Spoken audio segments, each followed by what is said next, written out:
ये भाजपा का मतलब है भ्रष्टाचारी जनता पार्टी है, बेकार जनता पार्टी, व्यभिचारी जनता पार्टी, बेईमान जनता पार्टी, समझे, बेशरम जनता पार्टी। इसकी बहन बेटियों की, माताओं बहनों की सरेआम इज्जत लूट रहे हैं भाजपाई और इनके गुंडे। तो मैं अगर चिल्लाता हूँ तो क्या बुराई है? 400 पार संविधान कर देंगे खत्म है, तो ये भूल जाए जो खत्म करने की बात करते हैं, खत्म भी नहीं कर दिया जाएगा। इनके बीवी है ना, बच्चे हैं, कहते हैं अच्छे दिन आएंगे, ये कहते हैं अच्छे दिन। भारतीय जनता पार्टी एक तरफ राहुल गांधी, एक तरफ सपा। जनता ये सोच रही कि मैं जाऊं तो जाऊं किधर। एक सवाल है, सवालों पर बातचीत करेंगे। बातचीत करने के लिए हमारे साथ जिंदाबाद क्रांति पार्टी के राष्ट्रीय अध्यक्ष नरेंद्र नंदा भाई राजपूत हैं। इनसे बातचीत करेंगे। इस बार ये मैदान में उतर रहे हैं और मैदान में किसके सामने उतर रहे हैं? भाजपा के सामने। क्या मात दे पाएंगे या नहीं दे पाएंगे, तमाम मुद्दों पर बातचीत करेंगे। और मैं भारत की राजधानी नई दिल्ली में हूँ, अब इनसे बातचीत करेंगे और जानने का प्रयास करेंगे। सबसे पहले स्वागत हुआ। जिंदाबाद सभी साथियों को, जिंदाबाद, जय श्री राम। जिंदाबाद सभी दर्शकों को, जिंदाबाद जी, जिंदाबाद। एक बोला जय श्री राम, ये बोला जय श्री राम और छीन लिया पूरे देश का काम जी, समझे। लोग सर में दर्द लगा रहे हैं झंडू बाम, समझे, सारा उठा लिया ताम झाम। अब देश की जनता परेशान, समझे, पूरी की पूरी विरोध में। ये भाजपा का मतलब है भ्रष्टाचारी जनता पार्टी है, बेकार जनता पार्टी, व्यभिचारी जनता पार्टी, बेईमान जनता पार्टी, समझे, बेशरम जनता पार्टी।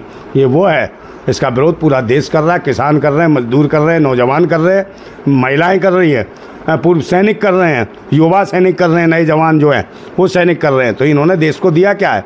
देश का हर तबके का व्यक्ति इनसे नाराज़ है और 10 सालों में इन्होंने देश का बुरा हाल कर दिया, लूट लूट के लाल कर दिया देश के। आप देखो चेहरों पर मायूस चेहरे घूम रहे हैं लोग। कहीं भी जाइए आप, गाँव में, खेत खलिहान में, कहीं पर भी जाइए, आपको किसी के चेहरे पर मुस्कुराहट नजर नहीं आएगी। ये हालत भाजपा करने वाली है। भाजपा ने यह हालत की है लोगों की, और बहन बेटियों की इज्जतें लुट रही है। आप सभी जानते हैं, ये छोड़ नहीं रहे, क्योंकि ये सब के सब तो वही हैं, सरकारी घूम रहे हैं, सांड बन के, सरकारी हैं, रंडवे हैं, ब्याह करते नहीं, RSS के राष्ट्रीय समलैंगिक संघ, समझे नहीं, और जहाँ देखी वहीं काम खत्म। ये लोग वो हैं, और बहनें बेटियाँ बच नहीं रही हैं इनके शासन में। इनकी महिलाएँ जो बाल विकास हैं, बाल विकास महिला जो मंत्री भी हैं, उनके बयान भी देखे अपने लास्ट टाइम में। महिलाओं का यहाँ देश के सेना के पूर्व सैनिक की पत्नी का साथ बलात्कार हो जाता है, रेप हो जाता है, और उसका जब मामले को लेकर सत्र में उठाते हैं तो महिला बाल विकास मंत्री को क्या दिखता है सदन में? उड़ते हुए चुम्मे, उड़ते हुए चुम्मे, समझे। ये हो गई 55 साल की अम्मा, इसे कौन देगा चुम्मा? नरेंद्र नंदा भाई राजपूत जी, ये बताइए, राष्ट्रीय अध्यक्ष हैं आप जिंदाबाद क्रांति पार्टी के। जिस तरीके से आप अपना लहजा यानी शब्दों को बयां करते हैं, अगर इस बात को लोग सुनते हैं तो उनके विचार में क्या, उनकी विचारधाराएं होंगी कि हमारा नेता किस लफ्जों को, किस बातों को हमारे अपने माध्यम से रख रहा है? अगर मेरे देश की बहन बेटे की, भारत माता की इज्जत लुटती है तो क्या उसके बेटे को दर्द नहीं होगा? वो चिल्लाएगा नहीं? बेशक दर्द है, चिल्लाएगा, कत्ल भी करेगा, गालियां भी देगा। तो अगर मेरे बहन बेटियों की, मेरे देश की बहन बेटियों की, माताओं बहनों की सरेआम इज्जत लूट रहे हैं भाजपाई और इनके गुंडे, तो मैं अगर चिल्लाता हूं तो क्या बुराई है? लोगों का रोजगार छीन रहे हैं, लोगों को बेकार कर रहे हैं, किसानों को आतंकवादी, देशद्रोही बताते हैं, उनके ऊपर ड्रोन बम फेंकते हैं, तो मैं गालियां नहीं दूंगा तो क्या करूंगा? इस भाषा का उपयोग नहीं करूंगा। आप मुझे बताओ, क्रांतिकारी भगत सिंह थे, क्या वो नहीं लड़े थे? जब दर्द होता है ना देशवासियों का, तो आदमी ऐसे ही चीखता है। और मुझे लगता है किसी को दर्द नहीं है तो नहीं चिल्ला रहे। मुझे दर्द है, मैं क्रांतिकारी हूँ, मुझे दर्द है इसलिए चिल्ला रहा हूँ। और गाली कौन सी देता हूँ? गाली तो कोई देता ही नहीं हूँ मैं, है, गाली एक नहीं देता, मगर भड़ास है। अगर हमारे लोगों को जख्म होगा तो कहीं ना कहीं कराएगा, तो मैं, उनकी कराहट मेरे पास आती है, उनका दर्द मेरे पास आता है, जो मेरी जुबान से, मेरे मुखमंडल से वो निकलता है दर्द। आहा कहीं ना कहीं निकल रही है देशवासियों की। तो देशवासियों के दर्द को मैं चीख चीख के चिल्ला रहा हूँ कि देशवासी खड़े होने वाले हैं जल्दी, और उनका नाश होने वाला भाजपा वालों का। एक बात आप जानते होंगे कि बहुत पहले एक फिल्म आई थी, अमिताभ बच्चन की थी, उसमें एक गाना था कि जो है नाम वाला वही तो बदनाम है। कहते हैं कि जिसका नाम है उस वही बदनाम होता है, अगर नाम नहीं होता तो इंसान बदनाम नहीं होता। भारतीय जनता पार्टी मोदी जी लगातार 2 पंचवर्षीय से सत्ता में है, और ये तीसरी पंचवर्षीय है। दावा भी कर रहे हैं कि इस बार 400 पार, 400 पार का दावा भारतीय जनता पार्टी का नारा। एक तरफ योगी आदित्यनाथ सत्ता में और दूसरी तरफ जो है कि मोदी जी सत्ता में। भारतीय जनता पार्टी विकास का काम नहीं कर रही है। किस लहजे से आपको लगता है, किस तरीके से, किस नजरिए से देखते हैं आप? दोनों को देख लो, एक चिलमची और एक फिल्मचियों पे विश्वास करता है, फिल्मों वालों को दे रहा है टिकट, और एक चिलमची है बाबा जी, समझे। तो इन चिल्मों, महादेव फिल्मों और फिल्मों से देश नहीं चलेगा। मैं सही बता रहा हूँ। पढ़े लिखे शिक्षित लोग चाहिए, अनपढ़ नहीं चाहिए।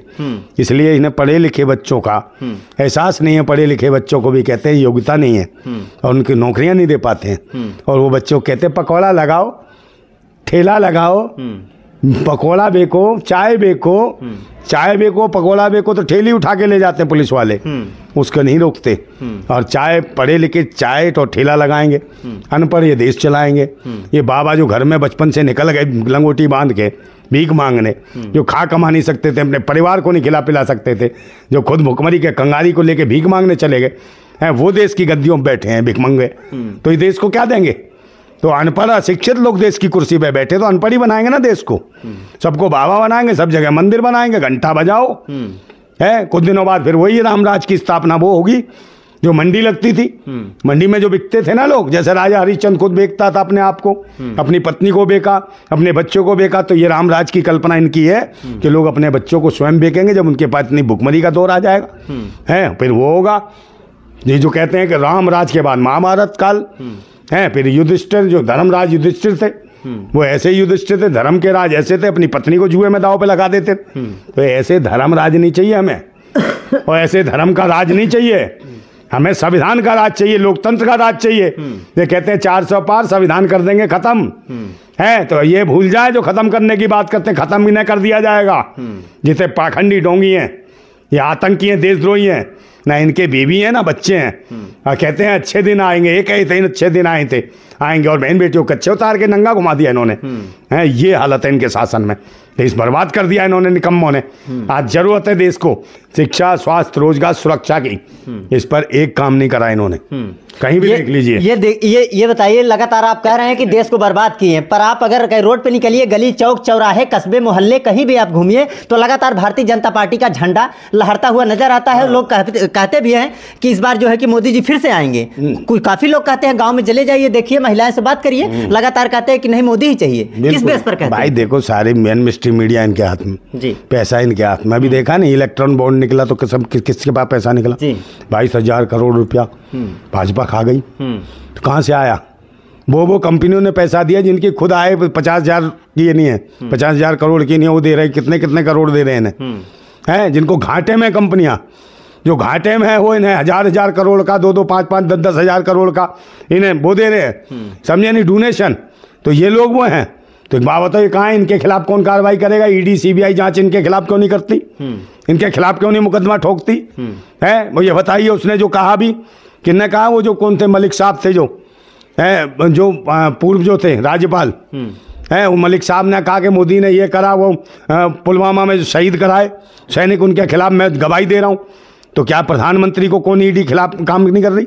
ईडी तुरंत पकड़े, प्रधानमंत्री को जेल में डाले और कार्रवाई करे, जैसे इसके ऊपर करी केजरीवाल के ऊपर है। भाई जांच का विषय है। और दिल्ली में मैंने खुद कहा कि दिल्ली में तो बहुत बुरी स्थितियां।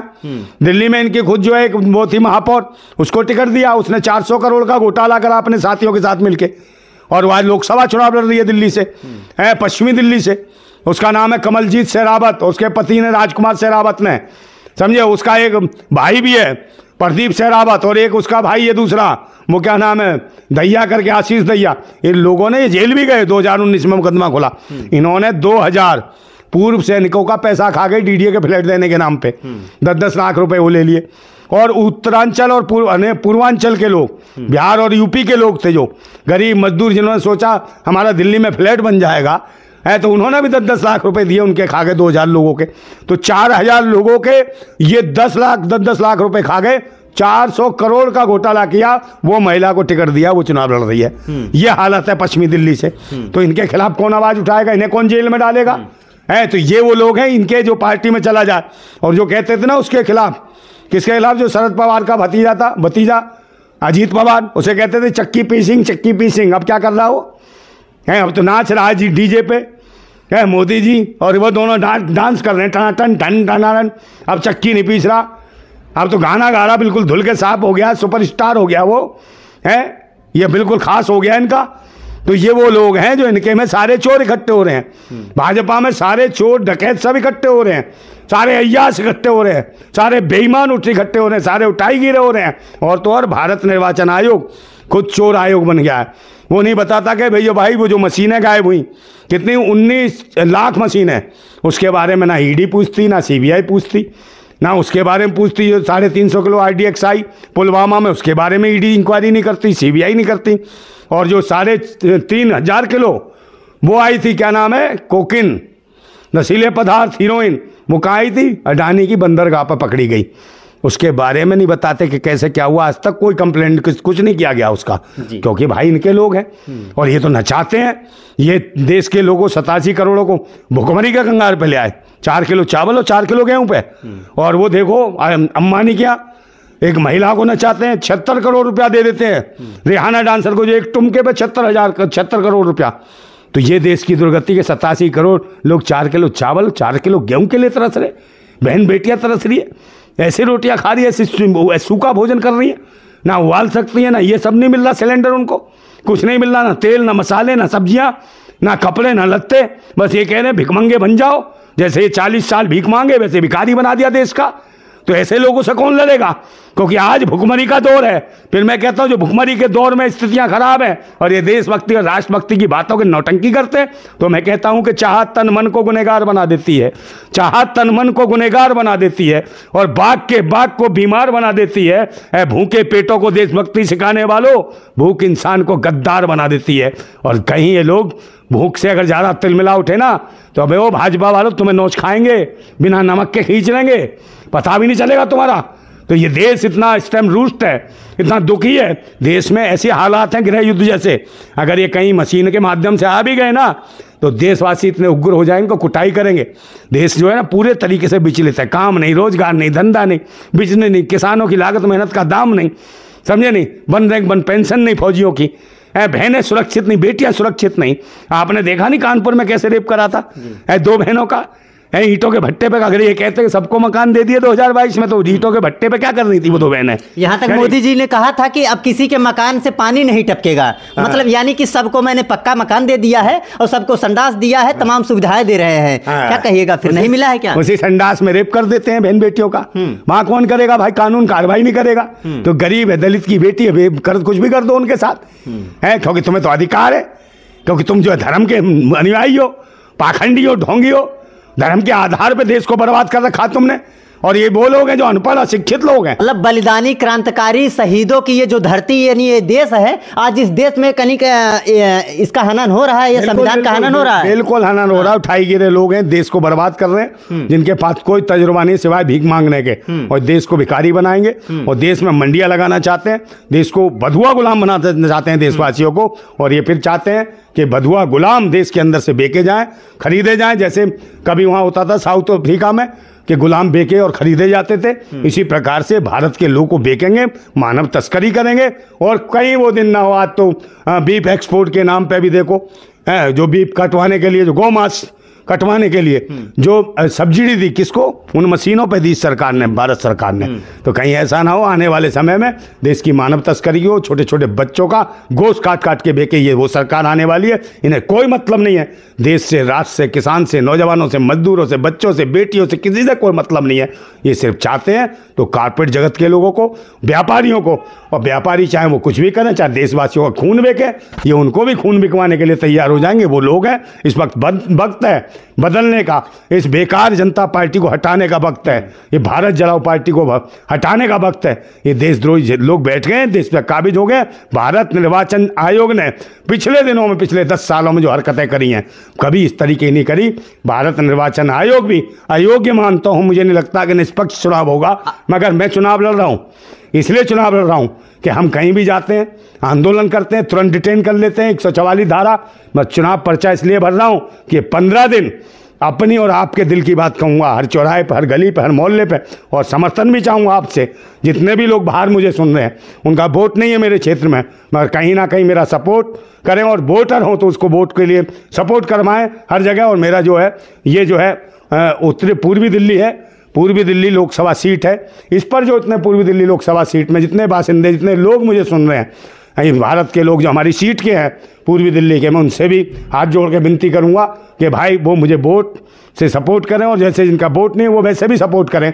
और आपको देखने को मिलेगा ये कि सच्चे क्रांतिकारी को आप एक बार लोकसभा में भेज के देखें, आपको दिखाई दे जाएगा कि एक क्रांतिकारी के जाने से माहौल कैसे बनता है, कैसे बदलता है, और राष्ट्र के लिए कैसे काम करते हैं लोग। सच्चे आदमी को भेजिए, ऐसों को नहीं, लालची लोभी को नहीं, जो हमेशा लाइजनिंग करते हों, ये प्रोफेशनल लोग हों, राजनीति के नाम पे धंधा करते हों, ऐसे लोगों से बचने की जरूरत है। मैं आपसे वोट मांग रहा हूं, यकीन कहता हूं कि आपको शर्मिंदा नहीं होना पड़ेगा, और ना मैं शर्मिंदा हूँगा, क्योंकि मैं भगत सिंह का अनुयायी हूँ, राजगुरु सुखदेव, नेताजी सुभाष चंद्र बोस, पंडित चंद्रशेखर आजाद, भगत सिंह और बाबा भीमराव अम्बेडकर के संविधान को मानने वाला व्यक्ति हूँ।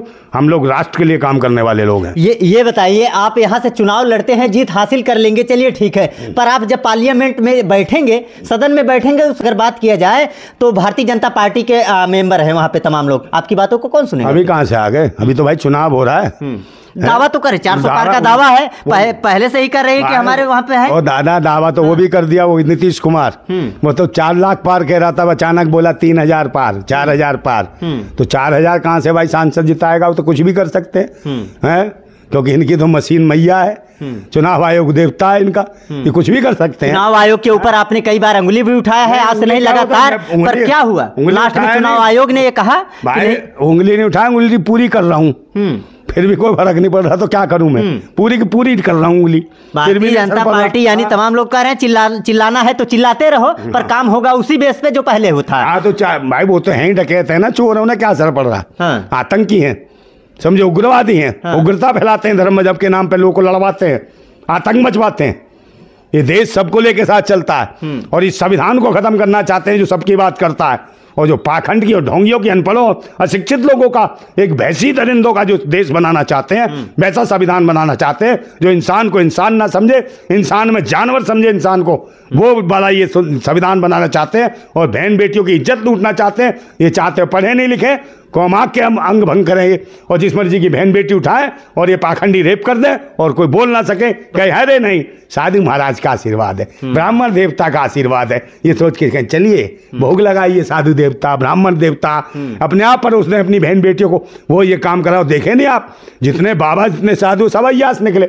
आसाराम बापू अंदर इनका गुरु, सारे के सारे आशीर्वाद लेते थे आसाराम का, समझे नहीं? और आसाराम ने निरासाराम बना दिया सबको। सारे काम धाम कहता नहीं था, बत्ती बुझा दो जला दो, बत्ती बुझा दो जला दो, ये कहता नहीं था। आसाराम उसकी चेली भी रखी हुई थी, उसको भी मैंने अंदर कराया, उसके खिलाफ भी आंदोलन किया मैंने।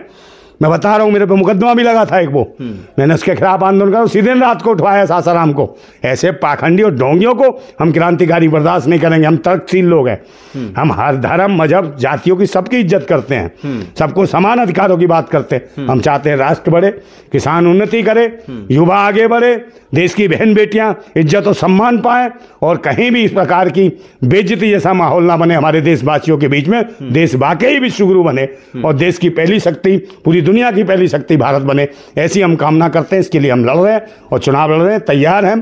पूर्वी दिल्ली लोकसभा सीट से आप लोगों का समर्थन चाहता हूं, आशीर्वाद चाहता हूं, मेरा सपोर्ट करें जहां पर भी बैठे हैं। कि पूर्वी दिल्ली में आपका कोई भी साथी रहता हो उसको कहें कि मुझे सपोर्ट करें, और पूर्वी दिल्ली वासियों से भी मेरे हाथ जोड़ के विनती है, प्रार्थना है कि आप मुझे वोट करें और सपोर्ट करें।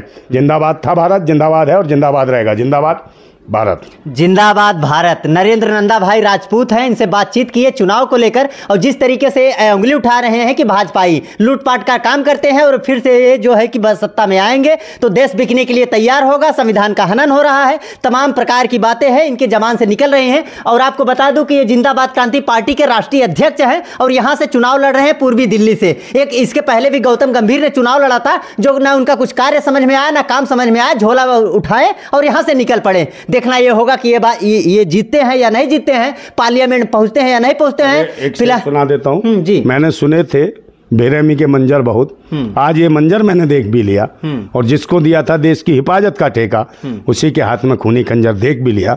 उस खूनी खंजर से लड़ रहे हैं हम, क्रांतिकारी हैं। फिर मैं कहता हूं सब्र सहने की भी एक सीमा होती है, बांध टूटता धीरज का तब अति होती है, अति होने पे प्रलय और प्रवर्तन होता, तब नई सुबह की नई सृष्टि का सृजन होता, नई सुबह की नई सृष्टि का सृजन होगा। और मैं कहता हूं कि तूफानों से आंख मिलाओ, सैलाबों पर वार करो, पाखंडवाद का चक्कर छोड़ो, करो, राष्ट्रवाद के साथ चलो। भारत जिंदाबाद था, जिंदाबाद और जिंदाबाद रहेगा। जिंदाबाद भारत।